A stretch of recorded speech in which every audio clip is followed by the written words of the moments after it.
de l'actualité stratégique et militaire. C'est un nouveau numéro de Défense sur I24 News. Au programme cette semaine, les craintes d'une escalade à la frontière nord d'Israël alors que Hassan Nasrallah jure de venger la mort de Samir Kuntar. Et puis on s'intéressera également au travail de reconstruction de soldats français blessés au combat. C'est parti pour Défense. 4 missiles, un bâtiment qui s'effondre comme un château de cartes. Le terroriste libanais Samir Kuntar est tué dans l'explosion. L'opération qui s'est déroulée cette semaine dans un quartier de la banlieue de Damas a été attribuée à Israël. Alors quelle implication? Pourquoi maintenant? On va en parler au long de cette émission, mais d'abord, retour sur les faits, c'est avec Maxime Pérez. Pendant de longues heures, des bulldozers ont remué les décombres de cet immeuble de 6 étages. Au moins 2 missiles de précision ont provoqué l'effondrement de ce bâtiment qui servait de refuge et de centre de commandement à Samir Kuntar et à au moins 8 de ses hommes, dont certains seraient des Iraniens et des membres du Hezbollah. Selon des témoins, c'est à 22h10 samedi soir que des chasseurs israéliens auraient frappé. L'attaque s'est déroulée dans la petite localité druze de Jaramana, à seulement 5 km de la capitale syrienne, Damas. Au milieu de la nuit, le corps de Samir Kuntar est extrait des ruines, mais les médias syriens et surtout Al-Manar, la télévision de Hezbollah, attendront le matin pour officialiser la mort de ce chef militaire sur le Golan syrien. À Jérusalem, silence radio comme toujours. Lors du traditionnel Conseil des ministres, Benyamin Netanyahou n'a pas évoqué les événements de la nuit. Mais certains ministres n'ont pas hésité à saluer la mort du terroriste. En général, on ne réagit pas à ce genre de rumeurs ou d'informations. Mais Samir Kuntar est connu pour être un terroriste très brutal. Il a assassiné une famille dont un bébé il y a de nombreuses années. Et il est toujours impliqué dans des activités terroristes. Si quelque chose lui arrive, aucune personne civilisée ne pourra le regretter. Ces derniers temps, Samir Kuntar a été jugé plus proche des gardiens de la révolution iranien que du Hezbollah. Reste à savoir quelle sera la réaction de l'organisation chiite libanaise et de son chef Nasrallah, qui a déjà adressé plusieurs mises en garde à l'État hébreu. En janvier dernier, lors d'une autre frappe attribuée à l'aviation de Tsahal dans le secteur de Quneitra, c'est Djihad Mourni et 5 autres responsables du Hezbollah qui avaient été tués. À l'époque, le Hezbollah avait opté pour la retenue en limitant sa riposte à une attaque à la roquette anti-char contre un convoi de véhicules israéliens. 2 soldats avaient été tués et un nouveau conflit, probablement évité de justesse. Alors qui était Samir Kuntar, cette figure du Hezbollah, l'un des terroristes qu'Israël avait sans doute le plus intérêt à éliminer compte tenu de son passé, mais également du rôle qu'il tenait ces derniers temps en Syrie. Son portrait en images, on le retrouve tout de suite après Maxime Pérez. Samir Kuntar était avant tout un symbole. Pour Israël, celui incarnant l'horreur et la cruauté. Le 22 avril 1979, arrivé en bateau pneumatique du sud-Liban, il s'infiltre dans la ville de Naharia, où il assassine de sang-froid 3 Israéliens, dont une fillette de 4 ans, Enat Haran, ainsi que son père Dani. Kuntar, alors membre du Front de libération de la Palestine, est arrêté par les forces de sécurité israéliennes. Jugé, il est condamné l'année suivante à 4 peines de réclusion criminelle à perpétuité. En prison, le terroriste ne regrette rien.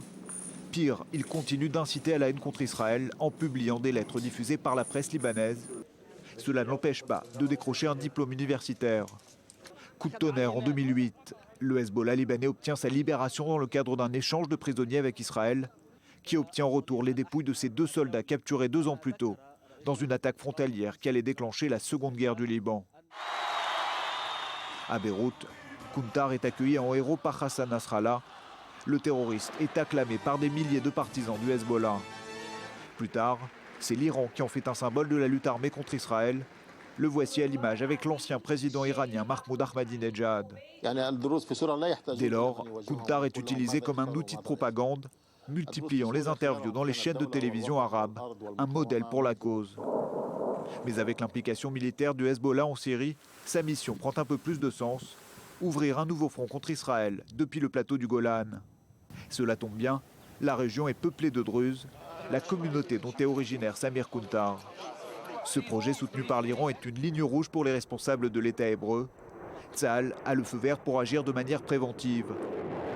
Sur le terrain, Kuntar ne cache d'ailleurs pas ses activités et s'affiche avec ses hommes. Il devient clairement une cible à abattre. Fin juillet, Le terroriste aurait échappé de peu à un premier raid israélien près du village syrien de Khader, à seulement 2 km du territoire israélien. Jusqu'ici, toutes ces tentatives d'attaque et d'infiltration à la frontière israélo-syrienne avaient échoué. Alors Maxime Perez Nasrallah a juré cette semaine qu'il allait venger la mort de Kountar, mais dit-il au moment opportun. Est-ce que ça écarte l'immédiateté d'une escalade à la frontière nord ? Oui, c'est comme ça qu'on peut interpréter les propos du chef du Hezbollah. Le mouvement chiite veut se donner le temps de répondre. Il veut aussi calculer sa riposte pour éviter justement un scénario d'escalade avec Israël, sur lequel il n'est pas prêt pour l'instant. Il n'est pas prêt à déclencher les hostilités. Le Hezbollah est une organisation rationnelle qui agit avec sang-froid et il sait qu'au moment où Israël s'y prépare, il y a un état d'alerte renforcé à la frontière nord. Le Hezbollah n'est peut-être pas forcément en mesure de réagir à cet instant. Il va au contraire profiter de cette période pour observer les mouvements de l'armée israélienne et chercher la faille et justement toucher ce point faible. Est-ce qu'Israël a les moyens aujourd'hui de faire face à un nouveau round face au Hezbollah ? C'est difficile, on ne peut jamais totalement être prêt à faire face à une situation dans laquelle, selon les estimations du renseignement militaire, on risque de voir de 1000 à 1500 roquettes tirées quotidiennement sur les villes israéliennes du nord au sud du pays. Maintenant, Israël aujourd'hui est quand même dans de meilleures dispositions que le Hezbollah du fait de son implication en Syrie. Israël se prépare à la troisième guerre du Liban depuis quasiment une dizaine d'années, aussi bien sur le plan militaire de l'entraînement que sur le plan de l'arrière-front. Et on l'a encore vu hier avec cette annonce du ministère de la Défense de la mise au point d'un nouveau système antimissile, baguette magique, qui est spécifiquement conçu pour intercepter les roquettes de longue portée de type de celles aux mains du Hezbollah. Mais il y a peut-être une autre problématique pour Israël qui va faire qu'elle n'est pas intéressée à ce stade par une confrontation avec le Hezbollah. C'est la situation en Cisjordanie, c'est cette flambée de violence qui occupe beaucoup l'armée israélienne en ce moment, avec beaucoup d'opérations, ce qui retarde les plans de préparation de l'armée israélienne, les entraînements, et c'est pour ça que des réservistes vont être appelés en janvier pour remplacer les troupes régulières qui sont actuellement déployées en Cisjordanie. Merci pour ce décryptage, Maxime Perez. Des rangs de Tsahal à ceux de l'État islamique, c'est une première. Un ancien soldat israélien originaire d'un village bédouin a choisi de combattre aux côtés de Daesh en Syrie. Maël Benoliel est parti à la rencontre de sa famille. La nouvelle s'est propagée tel un feu de paille dans ce village arabe du nord d'Israël. Les habitants de Freidis étaient loin d'imaginer que l'un des leurs puisse quitter son village natal pour aller grossir les rangs de l'État islamique en Irak et en Syrie. Et pourtant, pour des raisons évidentes, nous ne pouvons dévoiler son identité, mais c'est ici, dans cette maison, qu'il est né et qu'il a grandi. Nous l'appellerons B, sa mère nous ouvre la porte.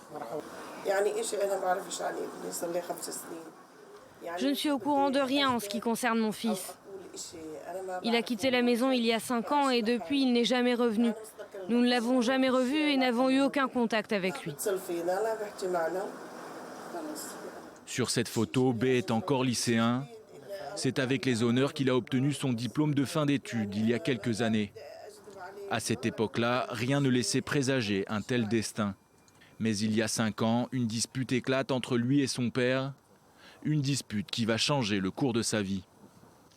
Ce dernier n'a jamais pu accepter l'idée que son fils intègre l'armée israélienne. Depuis, sa famille n'a pas reçu la moindre nouvelle. Quand il a quitté la maison, c'était pour s'engager dans l'armée. Après son service, il n'est jamais revenu. Je ne sais même pas à quoi il ressemble aujourd'hui.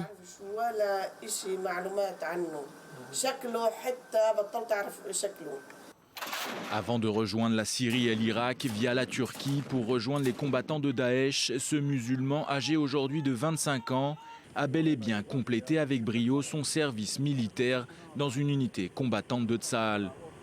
C'était il y a un peu moins d'1 an. Contacté, le bureau du Premier ministre, tout comme le ministère de la Défense, s'est refusé à tout commentaire. S'il est bien parti là-bas et qu'ils savent qu'il s'y trouve, pourquoi Israël n'a rien fait pour l'empêcher d'y aller? Et pourquoi on ne le ramène pas? Il reste mon fils, vous savez. S'il est encore en vie, j'espère que Dieu le guidera sur le bon chemin. S'il est mort, que Dieu ait son âme. De leur côté, les habitants de Freidis ont toujours du mal à se faire à la chose, car ici, le groupe État islamique n'a aucun soutien. C'est difficile de savoir ce qui lui a pris et ce qui lui est passé par la tête pour vouloir partir là-bas. Daesh, c'est un groupe terroriste. Ici, dans le village, nous sommes contre le terrorisme. Nous sommes réputés pour être un village calme. S'il a vraiment rejoint Daesh, c'est un cas isolé et ce n'est pas représentatif de notre village.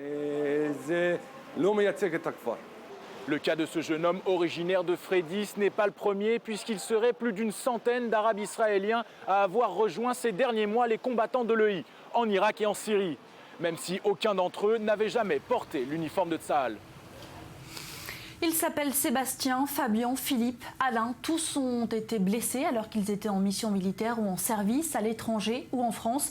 Tous ont réappris à vivre, à se reconstruire grâce au sport. Parole de blessés de guerre, c'est le focus de la semaine.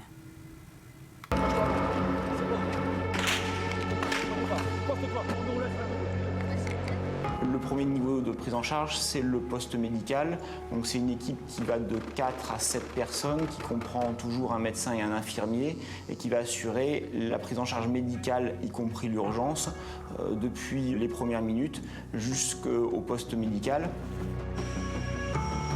On se pose pour déposer un blessé en RSA. Le patient arrive dans une structure médico-chirurgicale disposant de l'ensemble des capacités de chirurgie et de réanimation pour faire la prise en charge du blessé de guerre. Donc avec un médecin réanimateur, 2 chirurgiens et l'ensemble des personnels qui concourent à la réussite de la mise en œuvre d'un bloc opératoire. Une fois stabilisé, le blessé peut être évacué vers la métropole. C'est des évacuations qui se font par avion à usage gouvernemental. Lorsqu'on a des évacuations collectives, on peut avoir recours au dispositif Morphée. Moi, je suis arrivé le 22 septembre 2014 à Percy. Ça a été un petit peu une délivrance d'arriver dans un hôpital militaire. Donc, on peut parler du cadre militaire avec ses personnels. Quand on est paraplégique, au début, on n'a plus trop d'intimité. Avec les infirmières, ça a été au début une relation de confiance. Quand la première fois, je me suis retrouvé tout seul dans la salle de bain et que j'ai vu mon corps, comment il était, donc mes jambes, mes cuisses, que je n'avais plus de muscles, plus de mollets, etc. Donc ça a été très très dur psychologiquement à accepter ça, donc on a travaillé là-dessus. C'est vraiment ce projet de réadaptation et de réinsertion du blessé de guerre qui nous tient vraiment à cœur à Percy, qui tient à cœur au service santé des armées. C'est vraiment notre mission prioritaire, c'est notre cœur de métier et c'est là-dedans qu'on s'inscrit. C'est évident qu'en rééducation, on ne fait pas la même chose au début, où le patient a besoin de retrouver une certaine autonomie minimale. À la fin, où on est dans le cadre du projet de réadaptation et de réinsertion professionnelle et socio-familiale. Les moments durs de ma carrière se sont produits en 2008 au Kosovo, suite à l'indépendance. J'ai été blessé physiquement lors d'une manifestation au tribunal de Mitrovica. Donc, en plus des blessures physiques, par la suite, j'ai déclenché un stress post-traumatique qui a été aggravé par ma mission au Mali en 2013. Même les blessés psychiques sont pris en charge sur le plan hospitalier. Ensuite, il faut permettre une rééducation, on va dire, une réadaptation psychosociale. Et ça, c'est souvent les cellules d'aide aux blessés, que ce soit les cellules d'aide aux blessés de l'armée de terre, l'armée de l'air, l'armée ou de la marine, qui vont effectivement, on va dire, prendre en charge à travers des stages, par exemple des stages de sport ou d'autres, qui vont permettre effectivement aux militaires de se réadapter, on va dire, socialement. Alors j'ai eu la chance de participer à des stages de ce qu'ils appellent de reconstruction par le sport. Donc j'en ai fait un l'année dernière par l'intermédiaire de la marine, donc la CABAM. Ce sont des moments forts en émotion, en partage. Est-ce qu'on se rend compte que déjà on n'est pas tout seul? Allez. Le parcours du blessé de guerre, il est parfois très long. Et sur ce parcours, petit à petit, se définissent les éléments de la reconversion ou de la réinsertion. Est-ce que le blessé fera le choix d'une réinsertion militaire ou fera-t-il le choix d'une reconversion? Le sport est un vecteur, est un outil. Mais on voit très bien rapidement qu'autour de ce blessé, il y a d'autres paramètres qui sont les paramètres bien entendu psychiques, psychologiques. Et puis ce que va attendre le blessé, c'est la reconnaissance par le projet de reconversion qu'on va lui proposer. Aujourd'hui, je me vois comme un blessé qui se reconstruit, même si c'est dur au quotidien. J'arrive à faire des projets d'avenir. Je ne sais pas si ça aboutira à long terme. Je vais de nouveau en peloton d'intervention dans un escadron de gendarmerie mobile. Je suis apte à faire tous les déplacements. Je vais me marier fin août, je vais être papa début août.